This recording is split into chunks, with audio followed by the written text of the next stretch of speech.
O que você conhece sobre a escritora Raquel de Queiroz?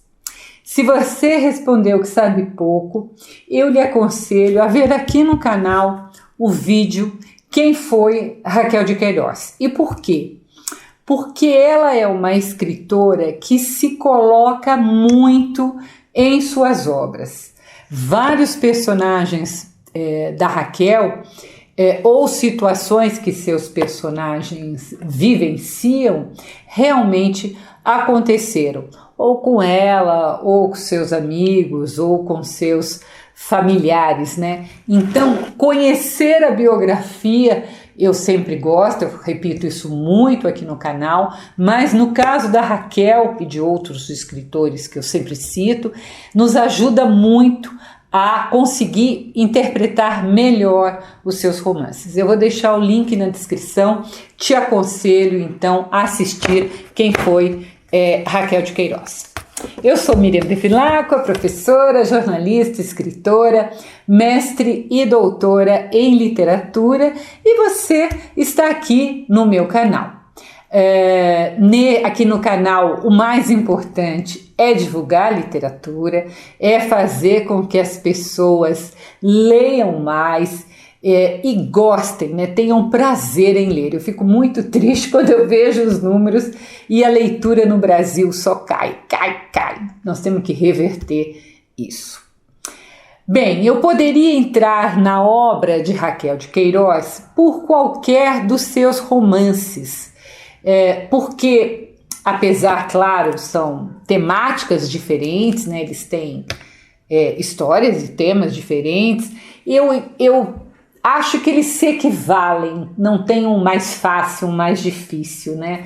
Então eles se equivalem. Então, por uma questão prática, eu resolvi começar por este livro, Caminho de Pedras, já que está todo mundo me pedindo, porque ele é um livro que cai em prova e em vestibular, tá? Então eu vou resumir, contextualizar, que é fundamental. As perguntas de vestibular cada vez mais elas estão pedindo contexto, analisar e marcar os pontos mais importantes com você. Mas eu preciso que você fique até o final do vídeo para não ficar com informações incompletas, tá? Então, se você não leu e não quer spoiler, eu te aconselho a ler e voltar depois para ver a nossa análise. Mas, vamos lá, vai ter muitos spoilers. Não se esqueça de se inscrever no canal e acionar o sininho para que para que você fique sabendo quando eu postar um vídeo novo, né? E como vai mudar a lista de livros de algumas grandes universidades, entre elas a FUVEST, mudar completamente. Eu pretendo, as pessoas estão me perguntando, sim, eu pretendo fazer todos os nossos novos livros de leitura obrigatória dos vestibulares mais importantes do país. Eu sempre começo pelas universidades públicas, mas dando tempo, claro, eu vou também para as universidades particulares. Agora, ver o vídeo não significa que você não tenha de ler o livro. Você tem de ler, né? Pelo amor de Deus, é isso que a gente espera de você, para que você possa ir bem na prova, né? Porque se você não lê, você às vezes fica com uma ideia errada de alguma coisa que eu tenha falado, né? Você não tem como fazer esse trajeto. Bom, Caminho das Pedras foi publicado em 1937 e a gente precisa contextualizar para entender o que estava acontecendo no Brasil nessa época. E isso é uma pergunta que pode cair em muitas provas. Por quê? 1937 foi o ano que Getúlio Vargas deu o golpe de Estado. A sua ditadura ela começa formalmente em novembro de 1937 com esse golpe que eu falei, do referido golpe. Mas, na prática, a repressão a qualquer oposição a ele e a seu governo já tinha começado muito antes, né?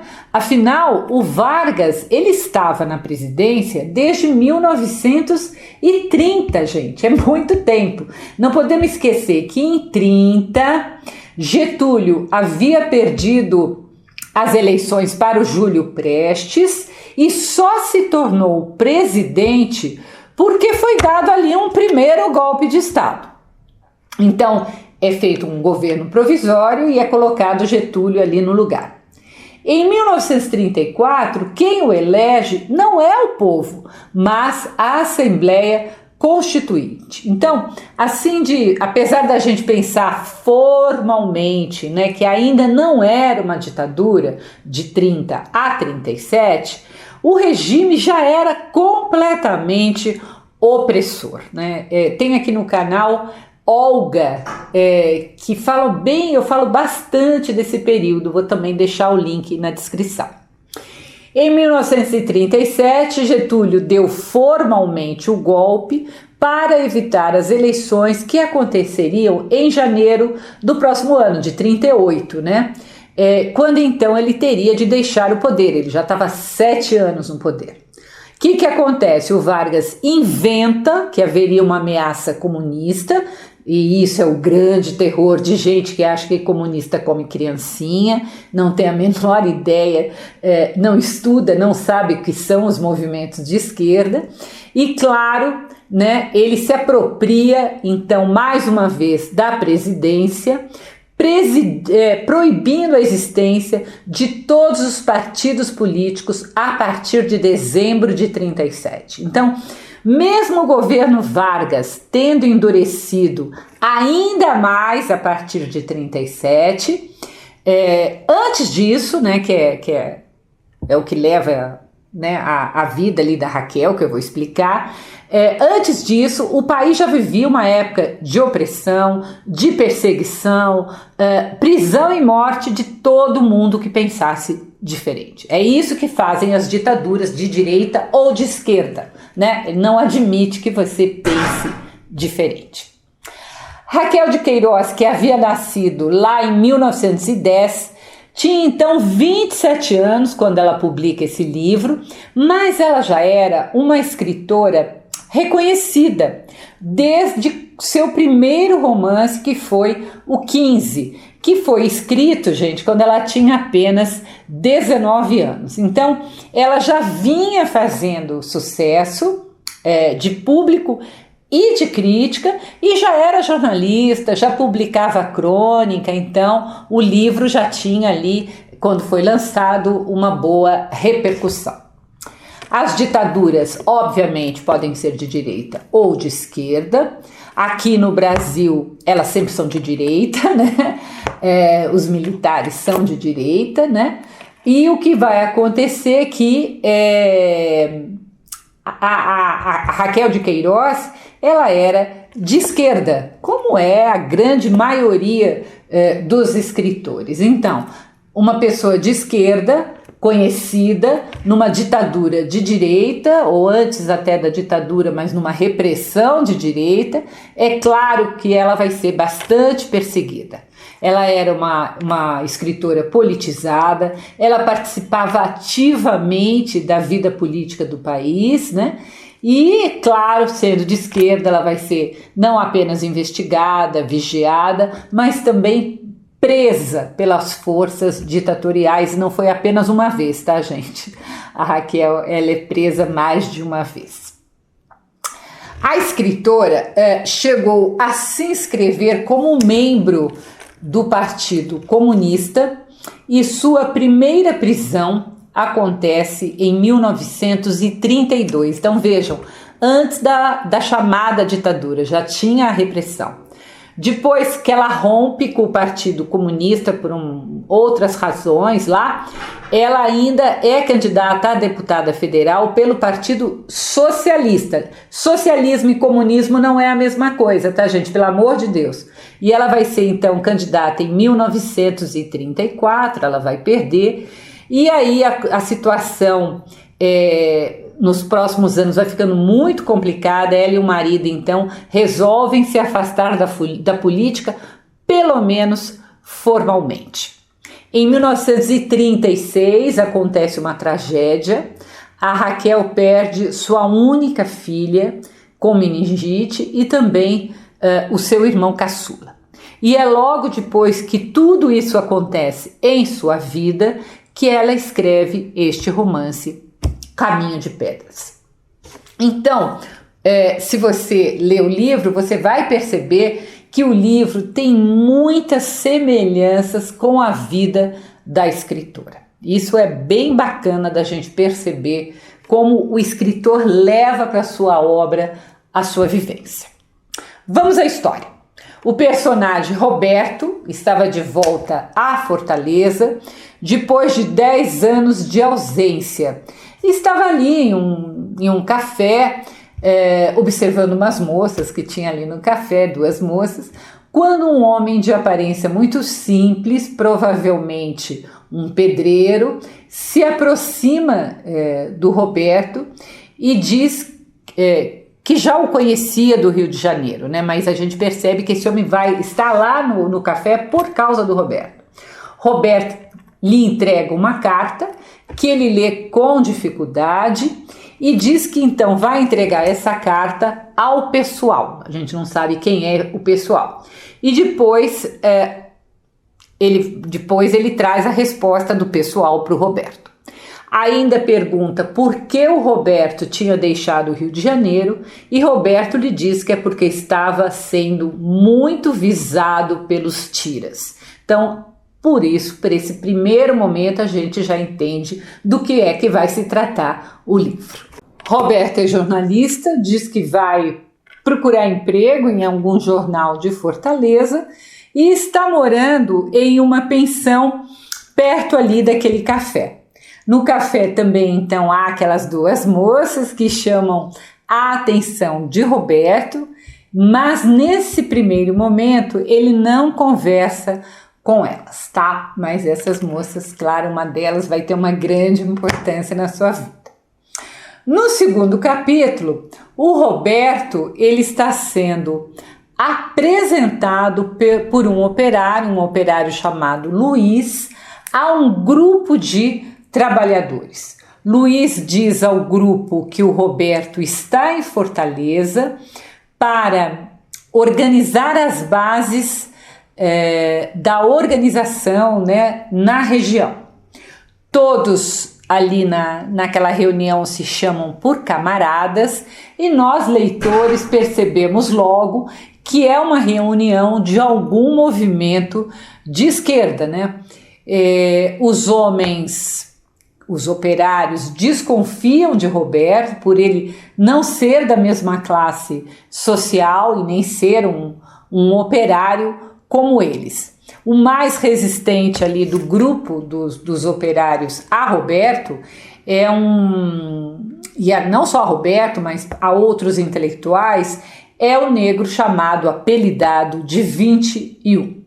Há uma discussão entre eles ali, como os operários chamando de burgueses Roberto, principalmente, né, o Roberto, e um guarda-livros chamado Felipe, que mesmo morando nas areias, o que são as areias? Areias é um dos lugares, naquela época, um dos lugares mais pobres de Fortaleza, mesmo morando ali com a mãe, esse Felipe era visto como intelectual porque era um guarda-livro. Só com muito custo os ânimos ali da reunião se amainaram e eles conseguiram então dividir as tarefas para começar a organização em Fortaleza. Essa organização, anos antes, ela era chamada de bloco, mas ela tinha sido extinta e o Felipe estava lá então para reiniciar os trabalhos. O Roberto, desculpa. O Felipe, depois da reunião, conversa com a Angelita, que é uma vizinha sua, para que ela participe do movimento, já que antigamente, né, ela também participara do bloco. A Angelita era casada com Assis, que também fora do bloco, e ele tinha sido, Assis, presidente de um sindicato. Mas o Assis tinha sido preso, tinha apanhado muito na cadeia e não queria mais saber de política. Então, a Angelita rapidamente ela aceita participar da nova organização e diz então que vai falar com o marido, com o Assis. No café, em outro dia, Roberto conhece a Noemi e a Guiomar. As duas moças trabalhavam em uma loja de fotografias ali perto do senhor Benevides e então elas sempre tomavam café por ali porque elas trabalhavam próximo. Noemi era casada e tinha um filho pequeno, mas o Roberto, que dizia conhecer o marido da Noemi, chamado João Jacques de um botequim, se interessou por ela imediatamente e mesmo sabendo que era casada, mesmo conhecendo o marido, o Roberto começa a flertar com a Noemi. Em outro dia, o Roberto encontrou com o marido da Noemi, com o João Jacques, e o João Jacques, convida o Roberto para jantar em sua casa. E claro, o Roberto ali querendo ver a Noemi mais que depressa, ele aceita. Então ele vai na casa, ele conhece o filho do casal, apelidado de Guri. Era uma casa simples, mas era um ambiente acolhedor. O João Jacques tinha muitos livros, o que é uma coisa que é interessante, né? Apesar de pobre, e conversava muito sobre política. O Gui era uma criança encantadora e na casa também havia uma espécie de empregada chamada de comadre e que tomava conta da criança, do guri, quando os pais se ausentavam, iam trabalhar, etc. e tal, tá? Então, cada vez mais a gente vê o Roberto perto da Noemi. O Assis, como previra a sua mulher Angelita, não quis participar da organização novamente. Ele estava completamente desiludido, triste, e os dois até discutiram sobre isso. A Angelita achava que o marido tinha se acovardado. Justamente ele que havia lhe ensinado tudo o que ela sabia sobre política. Mas, por mais que a esposa insistisse, o incitasse a participar da nova organização, ele não queria mais saber, tá? Então, a gente vai ver essa discrepância em casal, tanto na Angelita com Assis, como depois no João Jacques com a Noemi. Bem, as reuniões continuavam também as divergências entre os operários e os intelectuais, tá? Os operários eram chamados pela alcunha de os de tamanco, né? Tamanco é uma coisa normalmente de pobre, e os intelectuais pela alcunha de os de gravata, tá? Então, falou com os de gravata, falou com os de tamanco, então era assim. Com o tempo, Roberto e Felipe foram ficando mais próximos, mais amigos, e Felipe contou a Roberto que o marido de Noemi, o João Jacques, tinha sido expulso da organização no Rio de Janeiro, tá? E aí, claro, o Roberto ficou curioso, queria saber, pergunta então para Felipe o porquê da expulsão. E o Felipe diz que era porque ele tinha ficado relaxado. E aí ele completa dizendo apenas a palavra literatura. Gente, isso faz a gente pensar, né? É como se para o João Jacques a literatura fosse muito importante. E o movimento, ele queria mais, queria exclusividade, não queria alguém, então, que se dedicasse tanto à literatura. A Noemi passou a fazer um curso de política à noite, acompanhada do Roberto e do Felipe. E tem um trecho que eu gosto muito e mostra como essa personagem, a Noemi, ela foi se descobrindo como pessoa política e como mulher que naquele momento estava atraída por Roberto, né? Fora do casamento, uma coisa muito complicada para a época. Abre aspas. Era apenas uma alma livre, ouvindo a história de outras almas livres. Fugira do seu centro habitual de gravidade. Perdera a noção do pão nosso de cada dia. Naquele momento, nada era moral nem imoral, nada proibido nem permitido. Não havia hora, não havia espaço, só a embriaguez do momento de revelação das possibilidades de libertação. Fecha aspas. Acho esse trecho muito bonito, porque pensar, né, que ela poderia de muitas formas ter liberdade. Ela então se lembrava também de todos os desejos de ser e fazer que tinha desde criança e que tinham sido sufocados, né? Sufocados ao longo da vida. Quando chegou em casa do curso, o João Jacques tentou convencê-la a desistir do curso e de participar da organização, né, do movimento de esquerda, falando o quanto tudo aquilo era inútil e como ele e os filhos deles, o guri, precisava dela. E ainda demonstrou que estava desconfiado de algum envolvimento amoroso entre a sua esposa, a Noemi, e o Roberto. E isso a Noemi imediatamente ela rebateu, ela desmentiu, porque de verdade até aquele momento nada tinha acontecido entre a Noemi e o Roberto. Mas vejam que interessante essa separação nos casais, né? A Angelita e o marido, o João Jacques e a Noemi. O Roberto continuava frequentando a casa deles, visitando a Noemi quando ela estava doente e cada vez mais forçando a Noemi a tomar uma decisão. E a Noemi relutava ali em largar o marido. Felipe sabia que ambos os amigos estavam apaixonados, mas ele não dizia nada, ele dizia que achava que um dia os dois iam ficar juntos, mas tentava ali não se meter, só observar.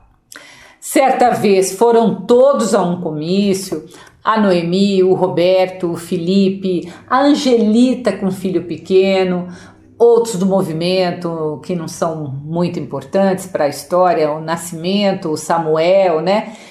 Mas eles estavam ali nesse comício quando a polícia chegou, e a polícia chega sempre muito batendo em todo mundo, então foi uma correria. Alguns foram presos, entre eles o Roberto. E um homem, coitado, acabou ali morto, né, na correria, ele foi pisoteado. Depois desse comício, então, a Noemi chega em casa arrasada e o João Jacques, ele acha que ela está arrasada por causa da prisão do Roberto.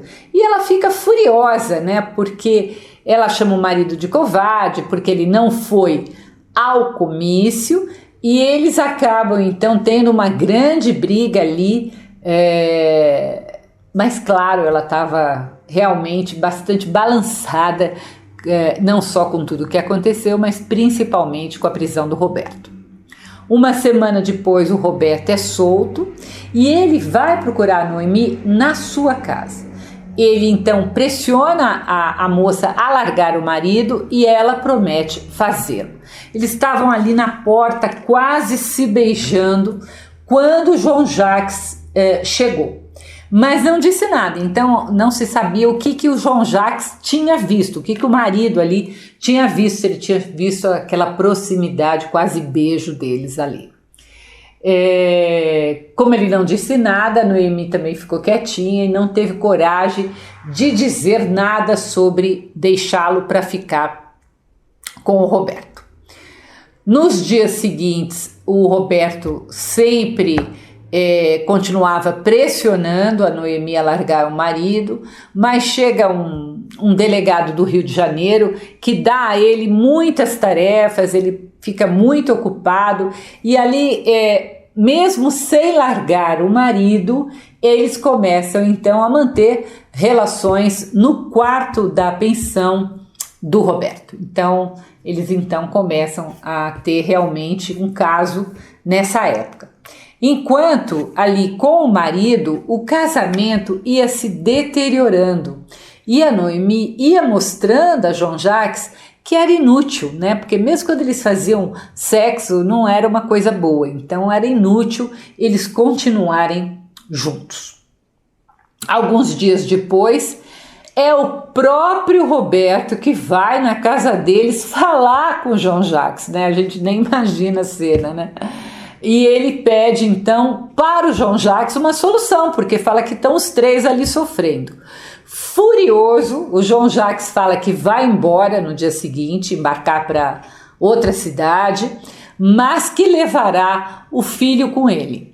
Aí, quando escuta isso, a Noemi começa a chorar, fica desesperada e, para evitar que o marido cumpra essa promessa, ela conta isso ao filho, aos prantos. Aí o menino também chora, se agarra às pernas da mãe, é um grande drama. No dia seguinte, o João Jacques realmente ele vai embora mesmo, mas ele deixa o guri com a mãe, com a Noemi. E ela fica imensamente triste, porque de verdade ela nunca quis magoar o marido. Ela apenas se apaixonou por outro homem, né? Difícil quem leva o pé na bunda entender isso, né? Mas realmente a gente não manda no coração. Com o Roberto, o filho, ali os três se mudam para uma casinha e a vida vai continuando, vai levando, quando a Noemi é demitida da loja de fotografia.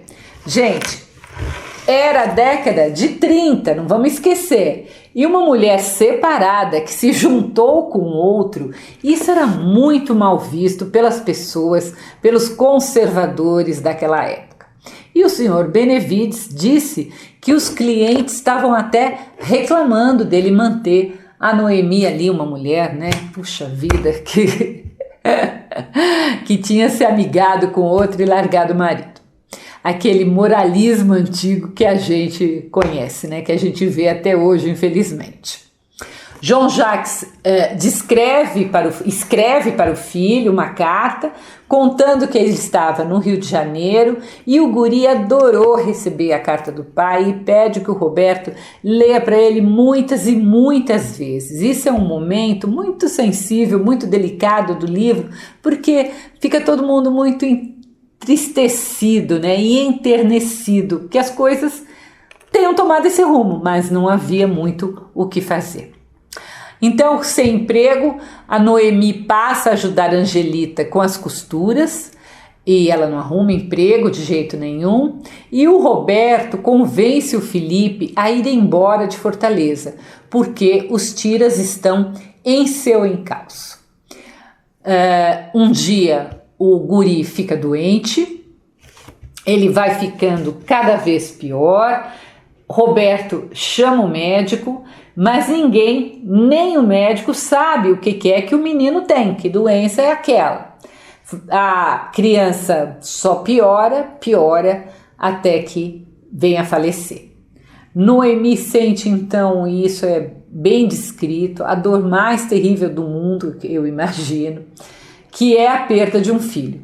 E parece que nada vai conseguir animá-la, tá? Então ela tem ali esse luto, né? Há um trecho que eu acho muito lindo no livro, em que ela resolve finalmente sair de casa, visitar a Angelita, e os filhos da Angelita com os amigos estão brincando com outras crianças ali na frente da casa. E a Noemi não se conforma, como tantas crianças estão vivas e o seu filho morto. Tá? Então isso quando você lê o livro, preste atenção, é um trecho muito bonito. Depois disso, Passa-se um ano e Noemi está subindo uma ladeira e seu corpo está cansado. Ela estava só, não apenas ali na rua, mas na vida. Os companheiros da organização tinham ido embora, presos ou fugidos, se dispersados. O João Jacques, a gente já sabia, já tinha ido embora. O seu filho morrera e o Roberto tinha sido preso. E como que ele tinha sido preso? Ele havia insistido em ir com a Noemi distribuir uns panfletos. E ambos ali naquele momento, naquela noite, tinham sido presos. Mas ela fora solta porque ela estava grávida. Então ela estava grávida do Roberto. Como acontece com vários presos políticos durante as ditaduras, em que os direitos não são respeitados e a família não pode sequer visitá-los na cadeia, a Noemi não sabia, não tinha ideia para onde o Roberto tinha sido levado, né? Onde é que ele estava preso, e a gente imagina até se ele estava ainda vivo. Sem dinheiro, desesperada, ela tinha conseguido arrumar trabalho em uma casa de roupas brancas, costurando o dia todo. Mas ela sabia que precisava arrumar um serviço mais leve por causa da posição da costura, né? Ela, não vamos esquecer, ela estava grávida. Mas, sem arrumar nada, ela ia levando, morando de favor na casa da mãe de um companheiro. Então, ela lutava todos os dias para continuar vivendo. Então, subindo uma ladeira, de repente, a Noemi tropeça em uma pedra solta. E o bebê, ele com o tropeção, ele se mexe em sua barriga. E ela ampara o ventre nesse momento e ela diz para o filho: mais devagar, companheiro. Olha que bonito isso, mais devagar, companheiro. E volta então a subir a ladeira áspera devagarzinho. E claro, aí o livro termina. Então essa é a história, tá, gente? Então agora nós vamos começar com a nossa análise. E eu quero começar a análise com esse final, que é tão simbólico, né? A Noemi, ela podia tropeçar em uma pedra numa rua qualquer, mas ela tropeça, ela está subindo uma ladeira, o que é sempre mais difícil, né? Subir uma ladeira grávida, eu digo para vocês de experiência própria, não é muito fácil. Também não é uma ladeira qualquer, mas é uma ladeira áspera, como é a vida de tantos operários sem dinheiro, né? E é uma ladeira que tem pedras no caminho, né? Ela tropeça nessas pedras. E ela chama o filho de companheiro, que é um chamamento comum entre os militantes de esquerda, que se chamam ou de camarada ou de companheiro. Companheiro de luta, né? Então, dessa forma, ela também imagina que aquela criança vai ser uma pessoa que vai lutar por melhoria de vida de milhões desse país, de milhões de operários e pobres por esse país afora. E por que ela sobe devagarzinho? É porque essa é a vida, né? As mudanças são muito devagar, né? Os direitos adquiridos pelos pobres são muito poucos e isso acontece muito devagarinho. Então, gente, esse caminho de pedras que aparece aí no final, claro, é uma alusão ao título do livro, né? Essa é a vida, o caminho de pedras. Chama sua atenção porque, apesar de haver um fatalismo, como se a situação dessas pessoas mais pobres no Brasil nunca será alterada, né?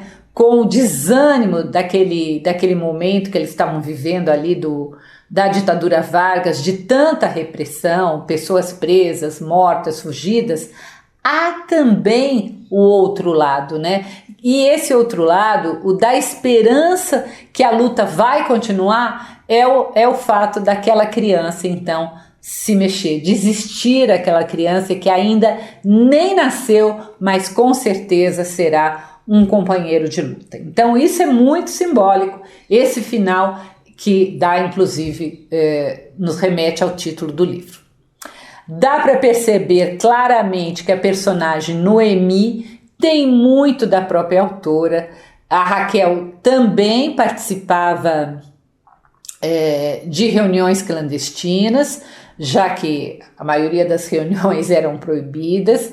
Também era ativa nos movimentos de esquerda, também foi presa muitas vezes e também perde sua filha para meningite.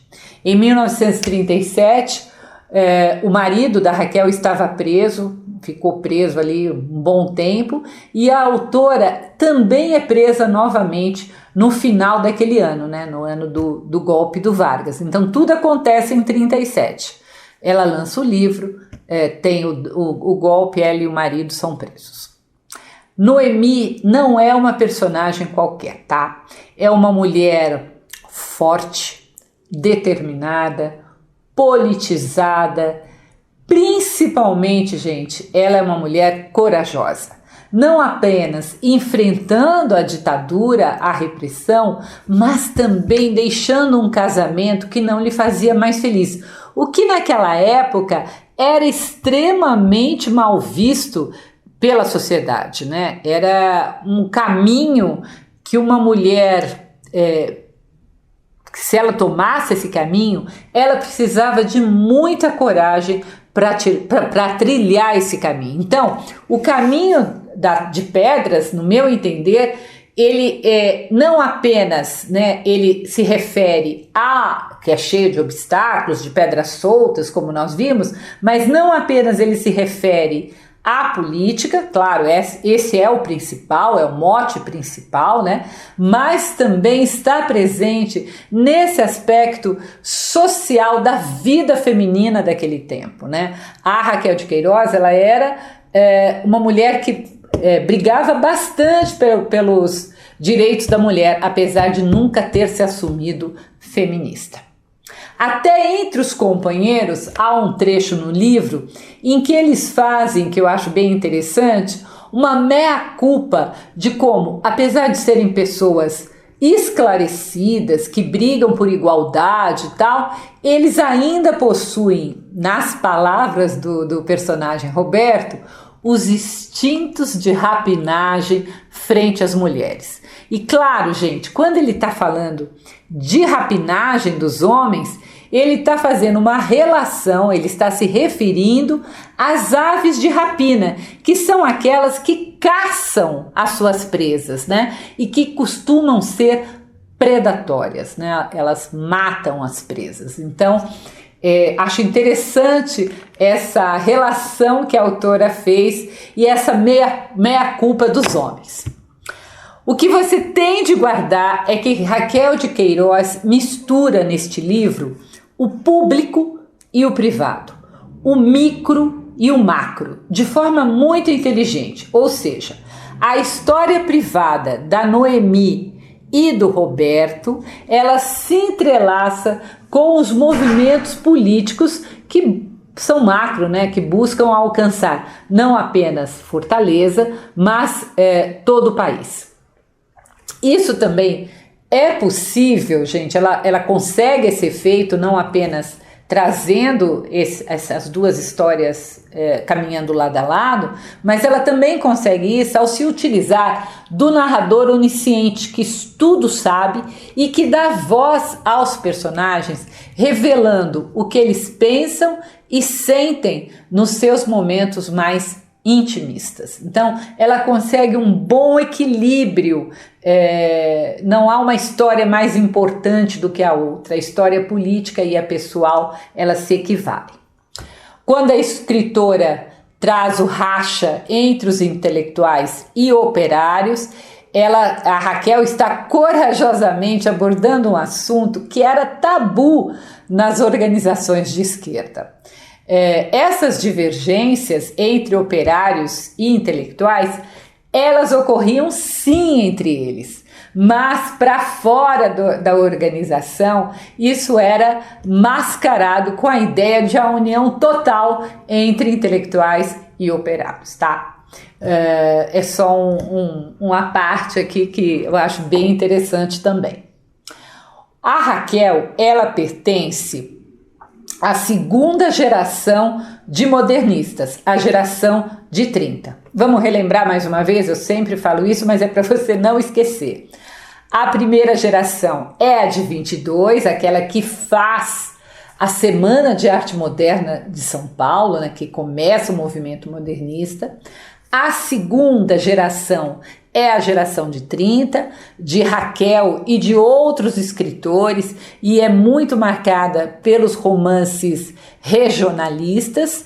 E a terceira geração será a de 45, com escritores como Clarice Lispector e Guimarães Rosa. Então, o que você percebe neste livro?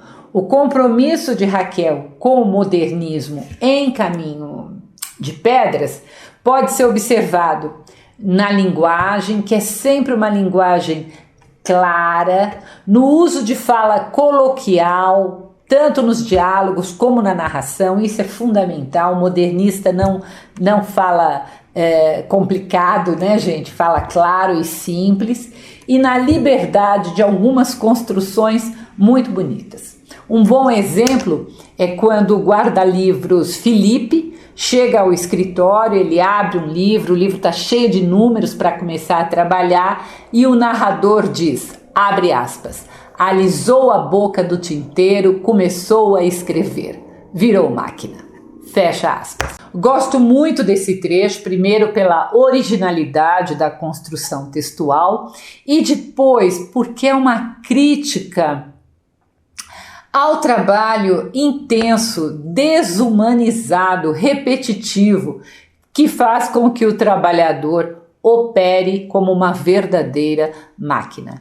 Tanto o guarda-livro como o operário. Então, nesse momento, eles se equivalem, apesar daquela divergência lá na organização, eles se equivalem. E é máquina sem sentimento, ou então sem tempo para sentimentos. Se os dois primeiros romances da Raquel, o 15 e João Miguel, eram romances regionalistas, né? No caso de Caminho de Pedras, ele faz parte da literatura engajada, é o que a gente chama de romance engajado. A literatura engajada, ela vai ser bastante usada na década de 30. E você vai perceber que toda vez que você tem um governo muito opressor, que limita as liberdades, a arte, ela passa a ser uma arte engajada contra esta censura. Então, você estudar a história do Brasil e das ditaduras, é quando a arte mais engajada é quando ela é reprimida, tá? Eu acho que entre os escritores mais engajados ali nordestino, sem dúvida alguma, Jorge Amado e Raquel de Queiroz são os maiores expoentes. Então esse livro não é um romance regionalista como os dois primeiros, mas é um romance engajado. Eu creio que é isto. Eu acho que é um livro bem curtinho, bem fácil de ler, né?